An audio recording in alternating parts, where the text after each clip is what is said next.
The Russian Civil War very often quarreled entire families, literally even the closest relatives were at enmity. Most often this happened in clans of officers or Cossacks. The White Guardsman Boba, the real flip side of the Civil War. Gavrila Enborisov, a very young man at the beginning of the war, he was a Cossack. Under his command was a detachment of Cossacks who entered the military conflict on a volunteer basis.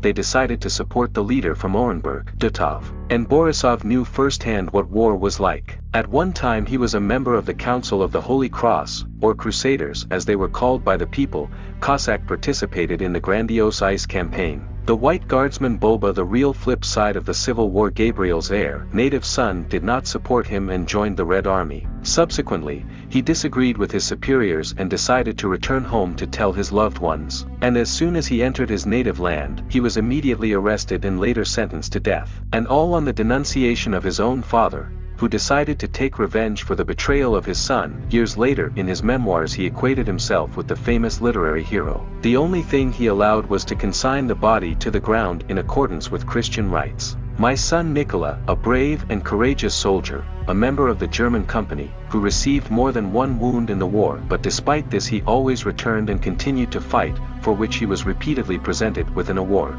The White Guardsman Boba, the real flip side of the Civil War. At one moment everything changed, and the ardent hater of the Soviets instantly obeyed the accusations of his wife and went over to the side of the enemy, thus breaking his word to his father, and also dared to return and show his face after that, so recalled Cossack Enborisov. His father was never known as a pious man, so he took a sin on his soul. This is the underside of the Civil War.